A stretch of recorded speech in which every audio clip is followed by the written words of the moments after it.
My name is Laura. A week before my sister's wedding, my mother told me I wasn't welcome because I didn't fit the family image. And where is it? The ticket went through on the first try. The receipt arrived within seconds. A polite email, subject line cheerful, the circled date didn't move.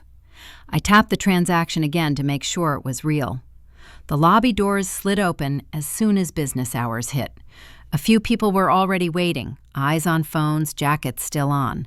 I stepped to the counter and said I needed to review an account issue.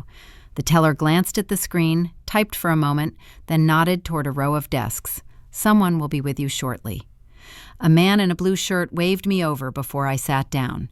Daniel Reyes, according to the small plaque on his desk. He didn't rush. He didn't smile either. "What can I help you with today?" he asked. A phone was set between us, face down. Notifications kept lighting it up. The screen went dark again before he noticed. "There was a transaction last night," I said, "a large one." Daniel turned his monitor so we could both see it. He scrolled once, then stopped. "This loan was opened 2 weeks ago," he said. "It's connected to your account." "That's not possible." "It happens," he replied, not looking up. "More often than people think." Documents filled the screen, names, dates. A digital signature matched mine well enough to pass a system check. Supporting paperwork sat in a neat file, uploaded, verified, approved. "This was for a wedding," Daniel continued. "Venue deposits, catering, services. The funds were released yesterday." A call cut through the air, then another. My phone vibrated again. "That's my family," I said. He nodded once. "You can silence it if you want." The calls didn't stop when the sound went off. The screen filled with names instead. Margaret, Emily, Aunt Carol. Daniel kept talking, voice level. "The account shows you as the primary borrower. There's a guarantor listed, but responsibility falls here." He tapped the screen. "On you." A message slipped through the silence setting. "Emily, please call me. Something's wrong." Another followed from my mother. No words. Just a missed call notification. Then another. "I didn't authorize this," I said. Daniel leaned back slightly. "I believe you. That doesn't change how the system reads it." A new message appeared in the family group chat. "Aunt Carol, it's just a wedding. Why are you making this harder than it needs to be? No one asked if I'd agreed to anything. No one asked if the name on the paperwork was there by choice." Daniel folded his hands. "This isn't family drama," he said. "This is liability." "What are my options?" The question landed clean, even. He turned the monitor again and listed them without emphasis. A temporary freeze while the transaction was reviewed.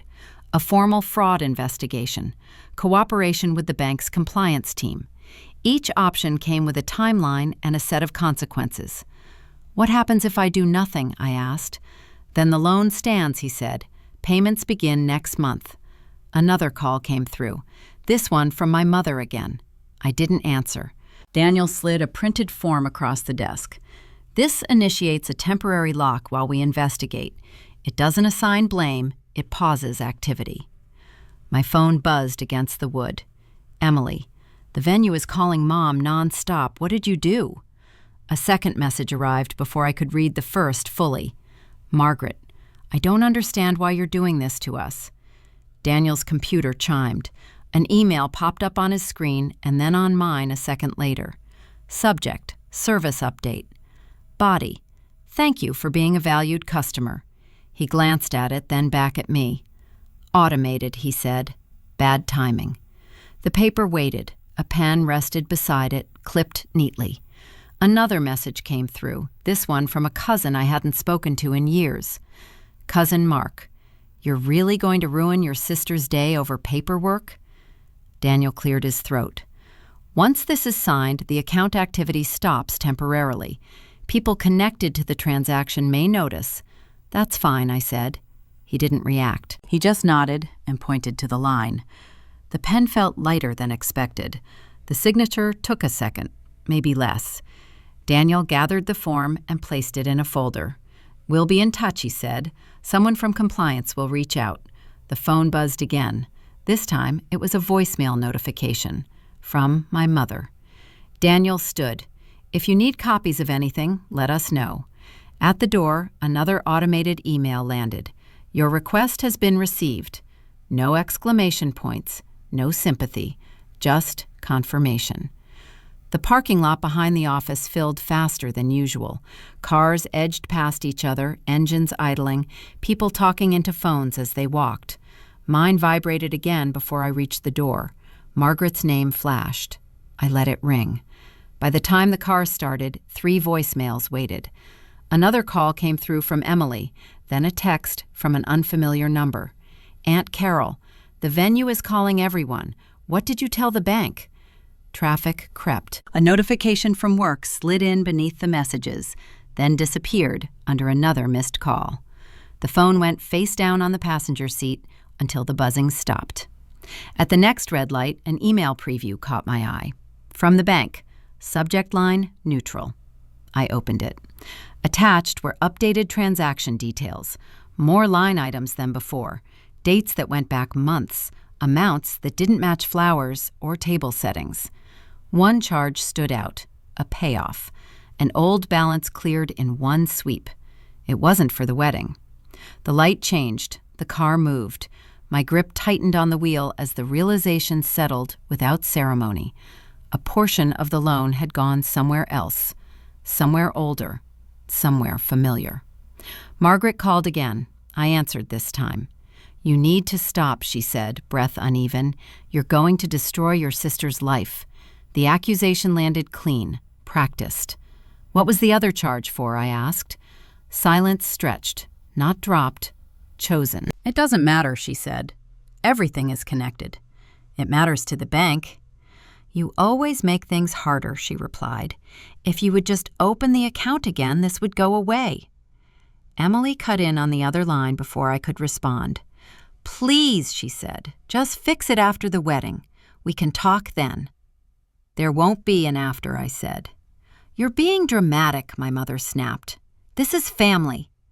The call ended without a goodbye. A new message arrived from Emily seconds later. Emily, they're saying the final payment is due tomorrow morning. The hallway at the bank felt longer this time. Daniel Reyes met me halfway, folder under his arm. They're calling you, he said. Yes. He didn't ask who. I saw additional charges, I said. Older ones. Daniel nodded. We flagged those this morning. So it wasn't just the wedding. No, he said. Some of the funds were allocated to prior obligations. My mother's. That's correct. A phone rang somewhere down the hall. Another followed. If the account is reopened, Daniel continued, responsibility transfers back to you immediately. Any payments made after that are considered acceptance. I understand. An email notification chimed on his screen. He glanced at it, then turned the monitor slightly. Catering, he said. Final reminder. Attached was a contract, dense and polite. The cancellation clause sat halfway down, highlighted in yellow. A deadline in bold. Daniel leaned back. They're trying to apply pressure. It's working, I said. He met my eyes. Pressure doesn't change liability. The phone vibrated again. This time it was a voicemail transcription preview. Margaret, I don't know why you hate us so much. Another email slid in, this one from the venue. Subject, urgent, final payment required. The body was courteous, professional. It outlined next steps if payment wasn't received by the stated time. Refunds were addressed with careful language that didn't promise anything. Daniel waited. If I do nothing, I said, what happens? The temporary lock expires, he said. Activity resumes. And if I escalate? We proceed with a full fraud hold, he replied. All access stops until the review concludes. My phone rang again, Emily this time. I let it go.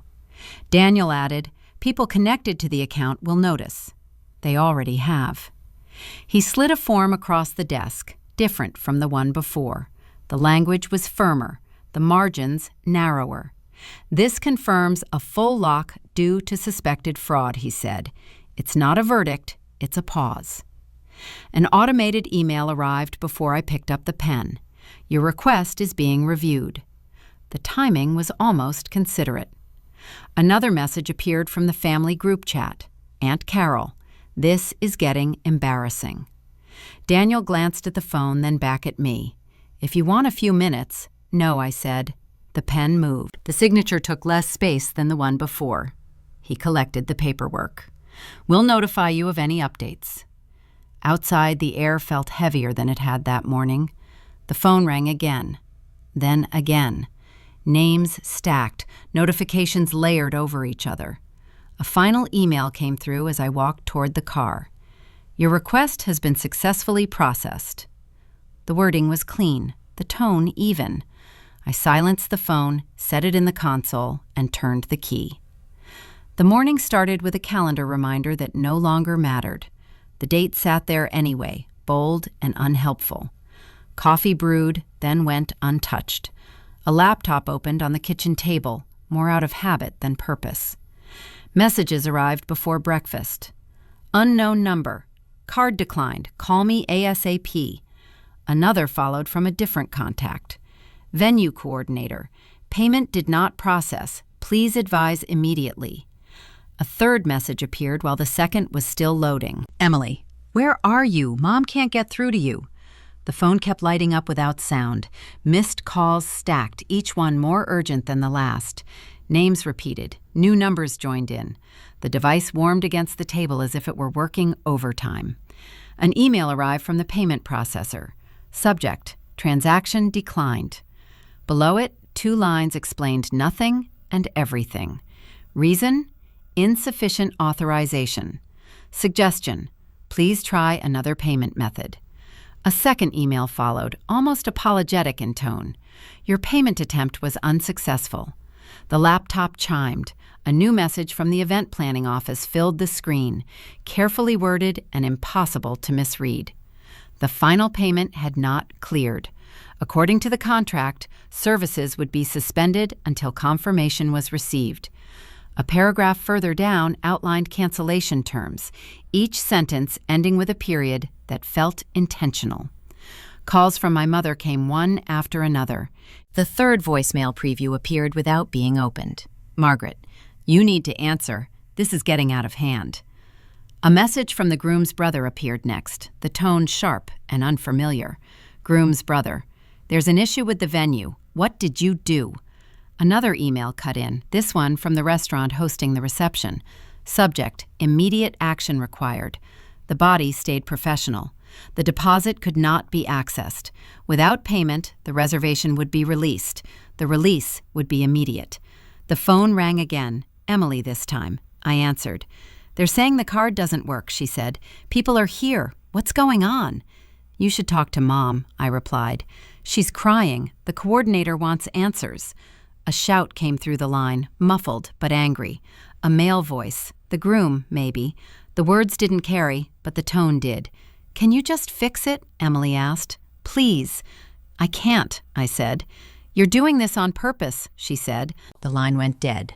Another voicemail arrived seconds later, this one from my mother.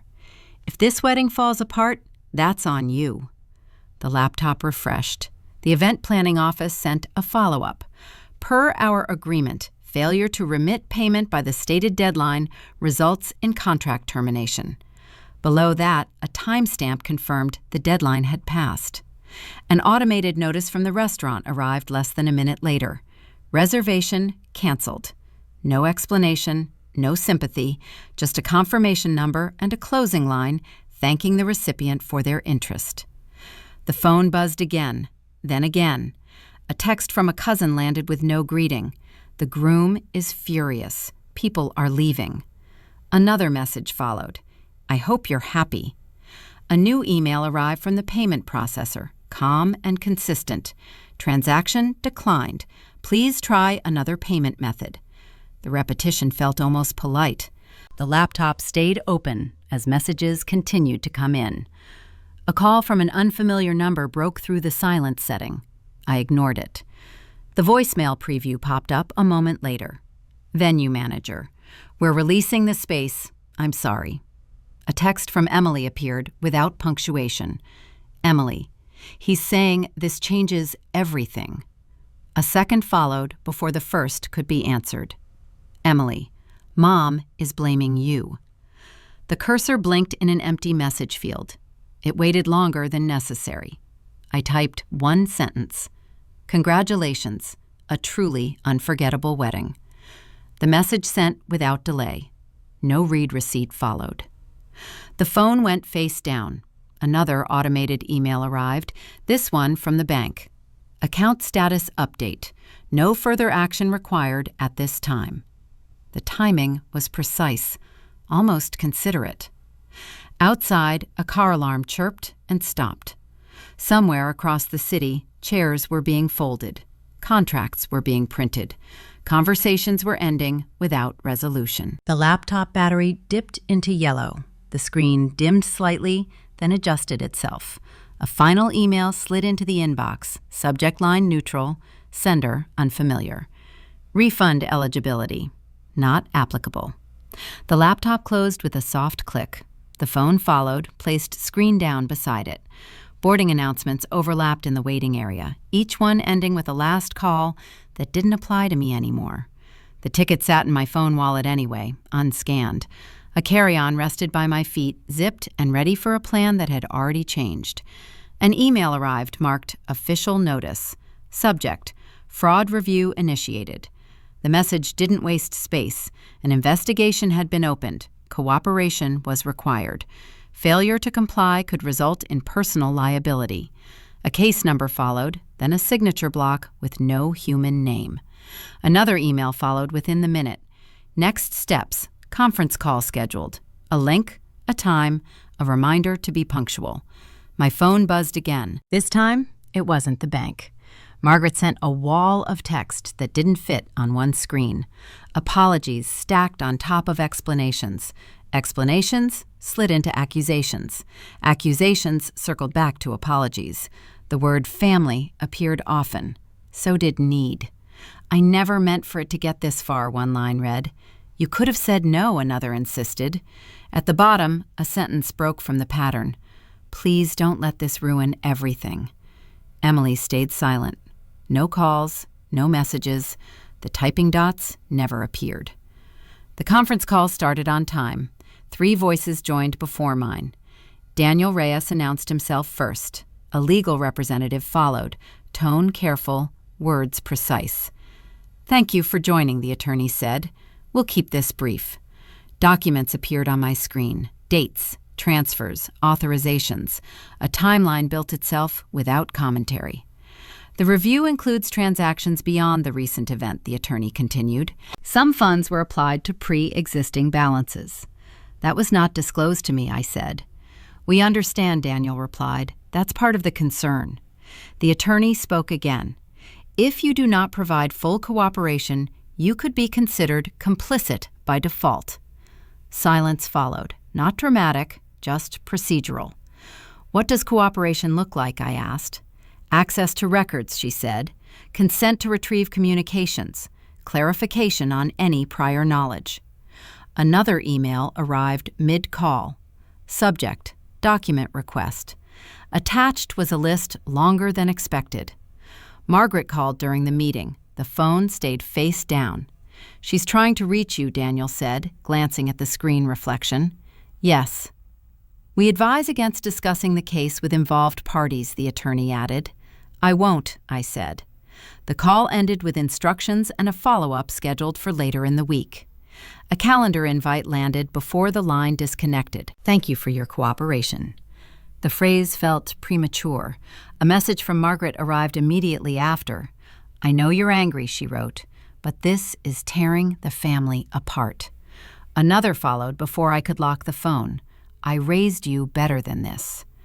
The boarding area shifted as a group stood to line up. A child dropped a backpack.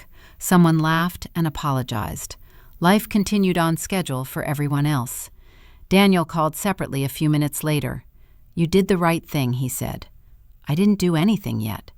You stayed, he replied. Most people don't. What happens now, I asked. The system takes over, he said, but only if you stay transparent. And if I don't? Then it gets complicated, he said. For you. A new email arrived while we spoke. Status update. Investigation active. No greeting, no sign-off. Margaret tried again, this time with a voice memo. "I'm your mother," she said. "You can't let strangers decide this." The message ended abruptly, as if cut off by a thought that didn't land. Daniel waited on the line. "If I send everything," I said, "does it stop being about me?" He paused. "It becomes about the facts. That's all I have." "Then send everything," he said. The phone vibrated again, an unknown number this time. I didn't answer. Another automated message arrived. "Reminder, pending documentation." The carry-on by my feet tipped slightly as someone passed. I nudged it back without looking. Margaret sent one more text. "If you go through with this, don't expect forgiveness." I forwarded the message to the case email without comment. The send confirmation appeared immediately. Message delivered. The conference link opened again for a brief check-in. Consent forms populated the screen. Digital initials appeared where required. Each click triggered a confirmation. Your response has been recorded. Outside the waiting area, a departure board updated. My flight changed status from on time to delayed, then to canceled. A notification followed with options: rebook, refund, contact support. I selected refund. The confirmation came back fast. Your request has been processed. The phone went back into my pocket. The carry-on stayed closed. Another email arrived from the bank. "Thank you for your continued cooperation." I stood, lifted the bag, and walked toward the exit without checking the time. The legal office sat a few floors above the bank branch, separated by elevators and a change in tone. Paper replaced screens here. Folders waited in tidy stacks, each labeled with dates that stretched farther back than anyone had mentioned before. A woman from legal services started the meeting without ceremony. "We've completed a preliminary review," she said. "There's more." Daniel Reyes slid a folder across the table. The cover listed my name once. Beneath it, several others appeared in smaller print. "These transactions weren't isolated," he said. "They span multiple years." The first page showed a loan from 5 years earlier. Another followed from 3 years ago. Then one from last winter. Different purposes, similar structures. My information appeared each time, consistent enough to pass checks. "That signature isn't mine," I said. "We know," the attorney replied, "but it was accepted as yours." Emails were next. Confirmation messages sent to an address I recognized but hadn't used in years. Notices marked red, password resets completed. The paper trail didn't argue, it simply existed. "She used your profile repeatedly," the attorney said, "not just for the wedding." Daniel added, "There's a pattern." Another folder opened. Credit statements appeared with balances that never reached zero. Payments moved money from one place to cover another. A rotation. Careful, quietly effective. "How long?" I asked. "At least 7 years," the attorney said. "Possibly longer." Phones buzzed across the table. Daniel glanced down, then turned his screen away. "Family's reacting," he said. Mine did the same. Messages arrived from people who hadn't spoken to me in months. Cousin Mark. "Mom says you're cooperating with the bank now." Aunt Carol. "This didn't have to go this far." An uncle sent nothing but a missed call. A second followed, then stopped. Margaret's name didn't appear. The attorney continued. "Some relatives have requested copies of public filings." "So they know," I said. "Yes," Daniel nodded. "Some are distancing themselves from her." "And the rest?" I asked. "They're asking why you didn't stay quiet," he said. The phrase landed without drama. Emails followed as the meeting progressed.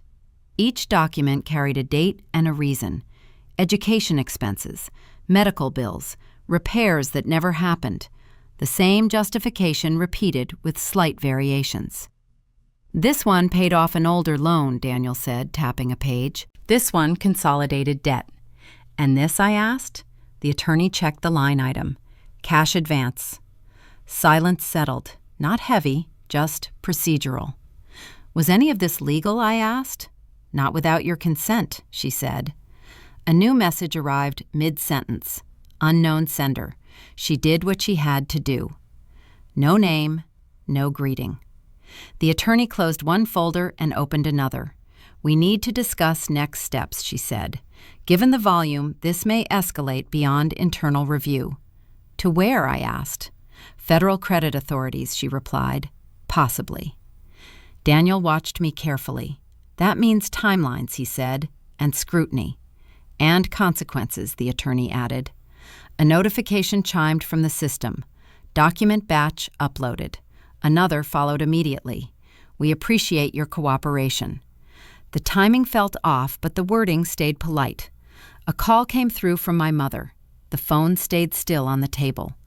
The attorney continued. If the case advances, statements will be taken. Records requested. Third parties contacted. Do I need representation, I asked. Not yet, she said, but it's an option. The call from Margaret dropped into voicemail.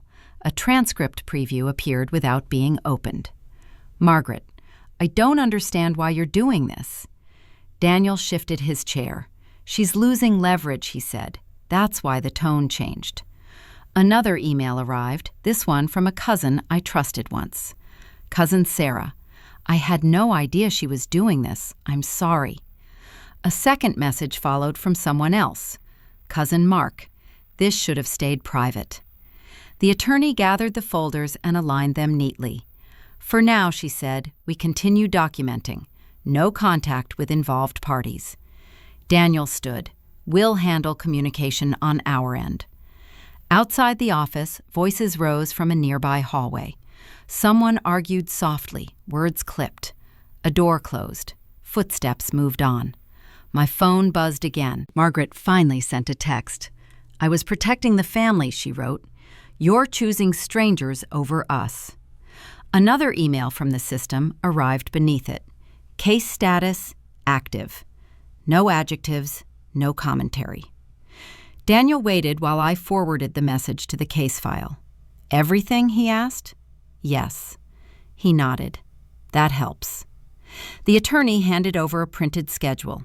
Expect updates, she said. Some will be routine. And some won't, Daniel added. We walked out together. The elevator arrived with a soft chime. As the doors closed, another email slipped through. We appreciate your cooperation. The words stayed the same. The meaning had shifted. The phone went back into my bag. The folder under Daniel's arm grew heavier with each step toward the exit, while my own hand stayed empty, unsure what else might surface next. The credit agency office didn't feel like a place where arguments mattered. Forms moved from one desk to another. Names became reference numbers. The receptionist asked for identification without looking up. A compliance officer called my name and led me to a conference room already set up for calls. A speakerphone sat in the middle of the table. A document scanner hummed softly to one side. We'll verify a few points, she said. Please answer directly. Daniel Reyes joined by phone. Two other voices followed, each introducing themselves with titles instead of names. The call began without preface. Please confirm your full legal name, one voice said. The answer went through. Then a date of birth. Then addresses, current and prior. Each response landed clean, no commentary attached. Please confirm you did not authorize the listed transactions. That's correct, I said. Please confirm you did not receive funds from those transactions. That's correct. Please confirm no prior verbal agreement existed. That's correct. Pages turned, keys clicked. The officer typed while the questions continued. A new line opened on the call. Ms. Mitchell, another voice said, we'll be contacting Margaret Mitchell for formal explanation. Silence followed, brief and procedural. Her credit file will be marked pending review, the voice added. Restrictions may apply. Daniel cleared his throat on the line. For clarity, those restrictions include borrowing and third-party authorization. Yes, the voice said, effective immediately. A message arrived on my phone before the sentence finished. Case update available. I didn't open it yet. The officer slid a paper across the table. Please review the timeline and confirm accuracy. Dates stretched across several pages. Each entry matched what we'd seen earlier. Nothing new, nothing softened. A call interruption chimed. "This is Margaret Mitchell," a strained voice said. "I'm returning a call." The officer glanced at me. "We'll add her." The line connected. My mother spoke before anyone prompted her. "I don't understand why this is happening," she said. "I did what any parent would do." A pause followed. "Please answer the questions as asked," the compliance officer said. "I was protecting my children," Margaret continued. "Everything went to family needs." "Did you use Laura Mitchell's information without consent?" the voice asked. A breath, then another. "I didn't think it mattered," she said. "We're related." "That's not the question," the voice replied. The silence stretched longer this time. "Yes," she said. Keys clicked. Someone thanked her for the response and asked the next question. "Did you disclose all associated debts at the time of application?" "No." The call moved on. Explanations surfaced, then fell away. Each attempt to justify was met with another question, narrower than the last. I watched the officer type without reacting. "Your file will be updated," the voice said finally. "You'll receive formal notice." The line disconnected. Margaret didn't say goodbye. An email arrived immediately. "Credit status update. High-risk designation applied." Below it, a list of limitations appeared. Access restricted. Applications declined. Third-party authority revoked. Daniel spoke softly through the phone. "It's in motion now," he said. A message from my mother followed, shorter than the others. "I hope you're satisfied." I forwarded it to the case file without opening a reply window. The officer gathered the documents. "There may be follow-ups," she said. "For now, you're clear." "Clear how?" I asked. "Not responsible," she said. "That's all." Another automated message arrived while she spoke. "Thank you for your cooperation." The phrasing stayed consistent. Outside the room, phones rang and stopped. Someone laughed near the elevators. A printer jammed and then restarted. Daniel called again once I reached the lobby. "She can't take out loans now," he said. "Not under her name, not with yours." "And appeals?" "She can submit statements," he replied. "They won't change the record." A final email from the agency arrived before the call ended. "Case status, under review. No action required from you at this time." No congratulations, no relief language, just closure in progress. The phone slipped back into my bag. The exit doors opened on their own as I approached. Outside, traffic moved as usual, unaware of credit flags and restricted accounts. A notification buzzed once more. "Account access limited." Not mine. I walked toward the car without checking anything else, already thinking about what still needed to be sent before the next business day began. The bus stop near the office filled the way it always did after 5. People checked watches, adjusted bags, complained about delays. I stood a few steps back, scrolling through messages that had thinned to nothing worth answering. Work ended on time. Reports were sent. A supervisor nodded while passing, already focused on something else. Nothing followed me out the door except the phone. An email arrived as I waited. Subject: Case closure confirmation. The body was brief. The review had concluded. Records were updated. No further action was required from me. The language didn't mention my mother by name, but the consequences were clear enough. Her credit file carried a permanent mark. Authorization tied to my information was revoked. Any attempt to borrow, co-sign, or apply using my details would be blocked automatically. A second email followed, almost cheerful. "We wish you financial stability moving forward." I stared at the line longer than the rest of the message. The system had a way of sounding sincere when sincerity wasn't required. The bus arrived late, seats filled quickly. Someone complained under their breath. The ride home took longer than usual, but nothing else changed. At my stop, the phone vibrated once more. A message from Daniel Reyes appeared. "All closed on our end," he wrote. "Let me know if anything resurfaces." I replied with a simple thanks and put the phone away. Dinner came together without effort. Groceries were unpacked, the sink filled and emptied. A neighbor waved while passing in the hallway, unaware of anything beyond the usual. Another email arrived while the dishes dried. Notification, account protections active. No instructions, no timeline, just confirmation that boundaries were now enforced by default. Family stayed silent. Emily hadn't reached out since the wedding day. Margaret sent nothing. A cousin posted photos online, cropped carefully to avoid showing empty tables or missing decorations. Comments stayed polite. The captions avoided specifics. The airline app still showed the canceled flight. A refund notification sat beneath it, already processed. The Maldives disappeared from the calendar with a single tap. A weekend upstate replaced it, booked without discussion or ceremony. The next morning followed routine. Commute, coffee, meetings that didn't reference my name beyond attendance. At lunch, a colleague asked if I'd done anything interesting over the weekend. Stayed local, I said. That answer worked. Another system email arrived that afternoon, sent to all affected parties. Subject: Records Update. The message confirmed restricted access on accounts associated with Margaret Mitchell. It advised contacting support for questions.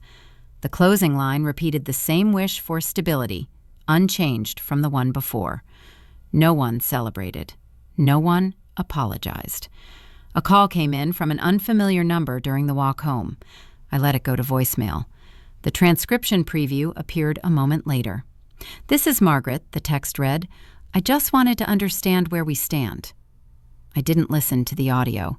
The message stayed unread. Boundaries went into place that evening. Automatic payment alerts remained on. Sharing permissions stayed off. Contact settings changed so messages from certain numbers filtered into a folder I didn't check. The next workday ended like the others. Reports closed, emails sent.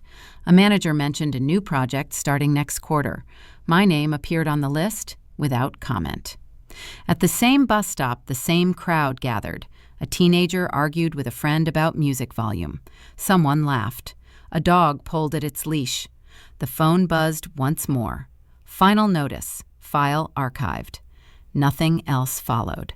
I stepped onto the bus as it arrived, scanned the pass, and took the first open seat. The city moved past the windows, familiar and unconcerned. Notifications stopped coming. The calendar stayed clear. At my stop, the doors opened. I stood, adjusted the bag on my shoulder, and walked toward the apartment without checking the phone again.